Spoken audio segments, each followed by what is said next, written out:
अस्सलाम वालेकुम। अच्छा जी, मेरे प्यारे भाइयों ने बड़े अच्छे अच्छे क्वेश्चंस किए। जो मेरा स्टॉक मार्केट का कोर्स है उसमें तीन क्वेश्चंस ऐसे थे जो मैंने समझा कि वीडियो की शक्ल में उनके जवाब जो हैं वो देना बेहतर होगा ताकि सारों का फ़ायदा हो जाए, क्योंकि क्वेश्चन बहुत ही मज़ेदार और बहुत ही इंटरेस्टिंग है। और ऐसे क्वेश्चंस हैं कि जिससे सबका फ़ायदा हो जाएगा। पहला जो क्वेश्चन किया गया वो ये था कि क्या एक ही सेशन के अंदर आपको अप ट्रेंड भी मिल सकता है और साथ उसके डाउन ट्रेंड भी मिल सकता है, या अप ट्रेंड है तो उसके साथ कंटिन्यूशन पैटर्न भी मिल सकता है, या ये भी पॉसिबल है कि एक सेशन के अंदर स्टॉक जो है वो डाउन ट्रेंड में हो और फिर डाउन ट्रेंड से वो अप ट्रेंड पे चला जाए। क्या ये पॉसिबल है?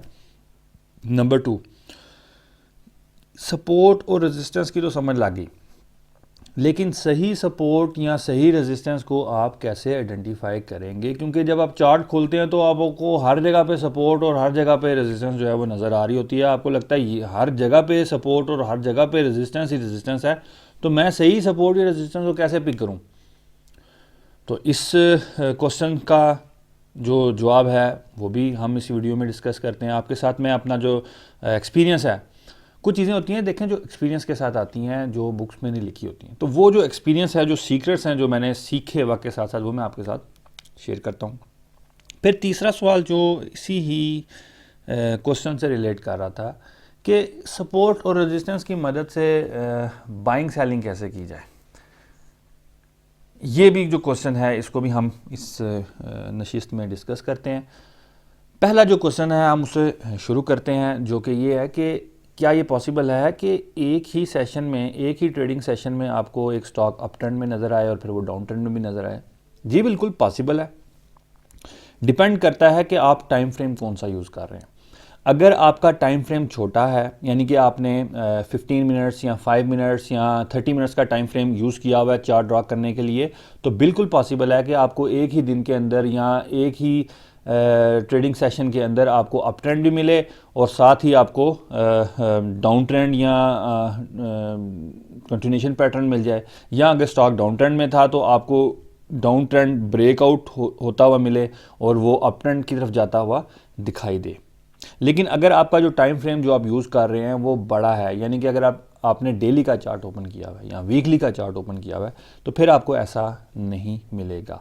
आपको ज़्यादा अच्छे तरीके से जो ट्रेंड की जो सही सूरत हाल है वो आपको नज़र आएगी। ये मैं आपको एग्जांपल के साथ समझाता हूँ। देखें, ये आपके सामने चार्ट ओपन हुआ है, ये FFC का चार्ट है, फौजी फर्टिलाइज़र कंपनी का चार्ट है, और ये डेली का चार्ट आपके सामने ओपन मैंने किया हुआ है। तो आपको एक सही सूरत हाल नज़र आ रही है कि डेली की टाइम फ्रेम में ये आप देख सकते हैं कि मैंने इसका जो ट्रेंड है वो आपके सामने जो है वो ड्रा किया, और आपको नज़र आ रहा है कि ये अप ट्रेंड में इस वक्त ये स्टॉक जो है वो मूव कर रहा है। ठीक है। अच्छा, अगर आप इसको देखें तो आपको नज़र आएगा कि ये स्टॉक ने अप ट्रेंड कब से शुरू किया, इस जगह पे जहाँ मैंने इस वक्त एरो ड्रा किया है। ये डेट है तकरीबन 29 दिसंबर 2021 की, यानी कि 29 दिसंबर 2021 से इसने अप ट्रेंड की तरफ मूव करना शुरू किया, और आज की तारीख यानी कि आज 15 फरवरी है, और 15 फरवरी के दिन तक ये स्टॉक एक अप ट्रेंड में मूव करता दिखाई दे रहा है डेली के टाइम फ्रेम में।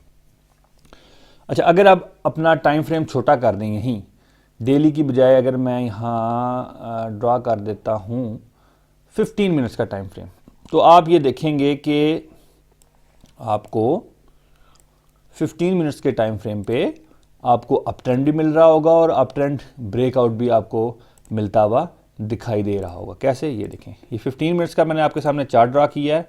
आप देखें, ये यहाँ आपके सामने एक अप ट्रेंड था, ये ब्रेक हुआ, उसके बाद ये जो है वो कंटिन्यूशन में गया, उसके बाद दोबारा इसने यहाँ 15 मिनट्स के चार्ट पे एक अप ट्रेंड बनाया और फिर अप ट्रेंड को दोबारा इसने ब्रेक कर दिया।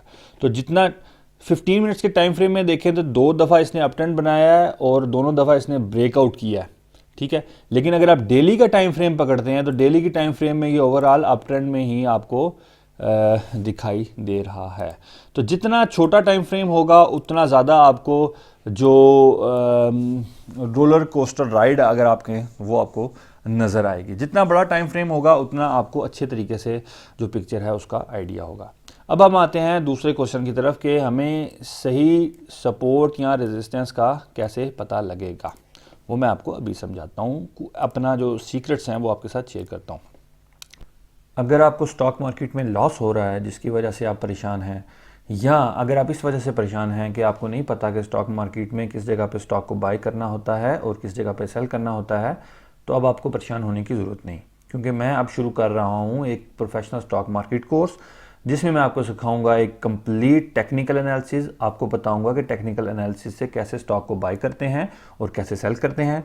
फिर मैं आपको सिखाऊंगा कंप्लीट फंडामेंटल एनालिसिस जिसमें आपको ये बताऊंगा कि कैसे स्टॉक को एनालाइज करते हैं और स्टॉक को बाय किया जाता है। और इसमें मैं आपको ये भी सिखाऊंगा कि कैसे एक अंडर वैल्यूड स्टॉक को आइडेंटिफाई किया जाता है। और इन द एंड मैं आपको बताऊंगा अपनी ट्रेडिंग स्ट्रेटजी कि मैं कैसे स्टॉक को एनालाइज करता हूं और कैसे स्टॉक को बाय करता हूं। इस स्टॉक मार्केट कोर्स की फ़ीस है सिर्फ 4000 रुपये, और अगर आप इस स्टॉक मार्केट कोर्स को ज्वाइन करना चाहते हैं तो आपकी स्क्रीन पे जो व्हाट्सएप नंबर आ रहा है इस व्हाट्सएप नंबर पर टेक्स्ट करें और स्टॉक मार्केट कोर्स को ज्वाइन कर लें। तो चलें अब वापस वीडियो की तरफ चलते हैं। देखें, अगर मैं आपको कहूँ कि इस चार्ट में आप रेजिस्टेंस ड्रा करें तो आप कहेंगे ये भी रेजिस्टेंस है, ठीक है। अच्छा, ये भी, इसके अलावा अगर आप कहें तो आप कहेंगे कि यार ये भी तो रेजिस्टेंस है। अच्छा जी, उसके बाद अगर आप देखें तो आप कहेंगे यार ये भी तो रेजिस्टेंस बन रही है। अच्छा, और आप कहेंगे यार ये भी तो रेजिस्टेंस बन रही है। तो आपके सामने इतनी ज़्यादा 4 रेजिस्टेंस जो हैं वो आपको नज़र आ रही हैं और आप सोच रहे होंगे कि मैं कौन सी रेजिस्टेंस जो है उसको सही रेजिस्टेंस मानूं, या इसका उल्ट ले लें तो आप कहेंगे कि कौन सी सपोर्ट को मैं सही सपोर्ट मानूं। दोनों केसेस में फ़िलहाल मैंने रेजिस्टेंस को पकड़ा हुआ है, बिल्कुल इसी का उल्ट सपोर्ट है, तो उसके लिए भी यही रूल अप्लाई होगा जो मैं आपको बताने जा रहा हूं। अब इन चारों रेजिस्टेंस में से ये वाली रेजिस्टेंस, ये वाली रेजिस्टेंस और ये वाली रेजिस्टेंस, ये तीनों बेकार है, और ये वाली रेजिस्टेंस जो है ये ठीक है। ये मैं क्यों कह रहा हूं? सपोर्ट और रेजिस्टेंस को सही तरीके से आइडेंटिफाई करने का जो रूल है वो ये है कि जो भी सपोर्ट या रेजिस्टेंस आपने आइडेंटिफाई की है चार्ट पर, उसका जो लेफ़्ट साइड है वो खाली होना चाहिए। समझ रहे हैं? ये देखें, ये है रेजिस्टेंस जिसको मैंने कहा कि बड़ी अच्छी रेजिस्टेंस है। इसकी अगर आप लेफ़्ट साइड देखते हैं, ये लेफ़्ट साइड है ना सारी, ये आपको खाली मिल रही है। यहाँ कोई चार्ट ड्रा होता हुआ या कोई कैंडल ड्रा नहीं हुई, ये खाली है, ठीक है। लेकिन अगर आप इस रेजिस्टेंस को देखें तो आप देख सकते हैं इसके इधर जो है ये कैंडल्स ड्रा हुई है। इसी तरह इस रेजिस्टेंस को देखें तो इधर भी जगह खाली नहीं है, और इस रेजिस्टेंस को भी देखें तो इसकी जगह खाली नहीं है। तो सपोर्ट या रेजिस्टेंस को सही आइडेंटिफाई करना है तो आपने उसकी जो लेफ़्ट साइड है चार्ट की उसको देखना है। अगर वो खाली है तो वो ज़्यादा रिलायबल होगी, नंबर 1। नंबर 2, याद रखिएगा कि सपोर्ट रेजिस्टेंस हमेशा टूटने के लिए बनी है, और ये मेरा एक्सपीरियंस है कि एक सपोर्ट या रेजिस्टेंस को जब 3 दफ़ा स्टॉक जो है या प्राइस जो है वो हिट करे, फॉर एग्जांपल हम सपोर्ट को लेते हैं, आपने देखा कि एक सपोर्ट है, उस सपोर्ट के करीब स्टॉक आया है और वहाँ आकर दोबारा रिबाउंड हुआ है, फिर थोड़ी कुछ अरसे बाद दोबारा उस सपोर्ट पे आया है और वहाँ से रिबाउंड हुआ है। तो 3 दफ़ा उस जगह पे स्टॉक जो है वो आकर रिबाउंड हो चुका है। तो चांसेस हैं कि चौथी दफ़ा उस सपोर्ट से वो रिबाउंड नहीं होगा बल्कि उस सपोर्ट को तोड़ के नीचे गिर जाएगा। जो मेरा एक्सपीरियंस है वो ये बताता है कि अमूमन मैक्सिमम 3 दफ़ा एक सपोर्ट या एक रेजिस्टेंस जो है वो अपनी जो सपोर्ट या रेजिस्टेंस का जो दबदबा है उसको बरकरार रख पाती है। चौथी दफ़ा वो हमेशा उस सपोर्ट या रेजिस्टेंस को ब्रेक ही कर देती है, ठीक है। तो आपने जब तगड़ी सपोर्ट रेजिस्टेंस को आइडेंटिफाई करना है तो आपने इस चीज़ को भी मद्देनज़र रखना है तो कि क्या पास्ट में 2-3 दफ़ा उस सपोर्ट या रेजिस्टेंस को हिट तो नहीं किया प्राइस ने। अगर 2 या 3 दफ़ा हिट कर चुका है तो चांसेस हैं कि चौथी दफ़ा उस सपोर्ट रेजिस्टेंस को वो ब्रेक कर देगा, यानी कि वो सपोर्ट या रेजिस्टेंस पर एक वीक सपोर्ट रेजिस्टेंस कंसीडर की जाएगी। तो इन 2 चीज़ों को आपने लाजमी ध्यान रखना है। नंबर 1 कि left side of the chart while identifying support या रेजिस्टेंस जो है वो खाली हो तो वो तगड़ी सपोर्ट है या तगड़ी रेजिस्टेंस है।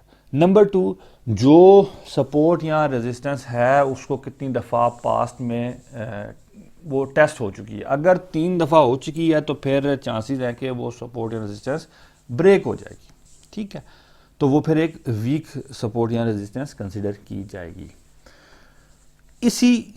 इसी चीज़ को हम आगे लेके चलते हैं। और जो तीसरा क्वेश्चन था कि कैसे सपोर्ट रेजिस्टेंस को आपने इस्तेमाल करना है बाइंग सेलिंग के लिए, तो आपने इन्हीं 2 चीज़ों को मद्देनज़र रखना है। आपने बाइंग उस वक्त करनी है जब 3 से कम जो है उस सपोर्ट को जो है वो टेस्ट किया हो, ठीक है। अगर 3 दफ़ा उस जगह पे उस सपोर्ट पे स्टॉक गिर चुका है और वहाँ से रिबाउंड कर चुका है तो चौथी दफ़ा चांसेस हैं कि वो सपोर्ट से रिबाउंड नहीं करेगा और गिर जाएगा, तो उस जगह पे आप बाइंग नहीं करेंगे। इसी तरह सपोर्ट को आइडेंटिफाई करते हो आपने लेफ़्ट साइड देखनी है कि लेफ़्ट साइड खाली है। अगर खाली है तो आपने उस सपोर्ट को एक तगड़ी सपोर्ट कंसिडर करना है। और तीसरी चीज़ कि टाइम फ्रेम आपने लाजमी कंसिडर करना है। छोटा टाइम फ्रेम आपने यूज़ नहीं करना, कम से कम डेली का टाइम फ्रेम आपको यूज़ करना चाहिए एक अच्छी सपोर्ट या एक अच्छी रेजिस्टेंस को आइडेंटिफाई करने के लिए। 15 मिनट्स के चार्ट पे, 30 मिनट्स के चार्ट पे आपको एक तगड़ी सपोर्ट या रेजिस्टेंस नहीं मिल सकती। वीकली की अगर आप चार्ट निकालेंगे और उस पर आप सपोर्ट रेजिस्टेंस निकालेंगे तो वो बहुत ही तगड़ी सपोर्ट रेजिस्टेंस होगी। तो ये थे आज के क्वेश्चन और उम्मीद है कि आपको इन क्वेश्चन से बड़ी अच्छे तरीके से समझ लग गई होगी। अगली वीडियो तक के लिए मेरी तरफ से खुदा हाफिज़, फ़ी अमान अल्लाह।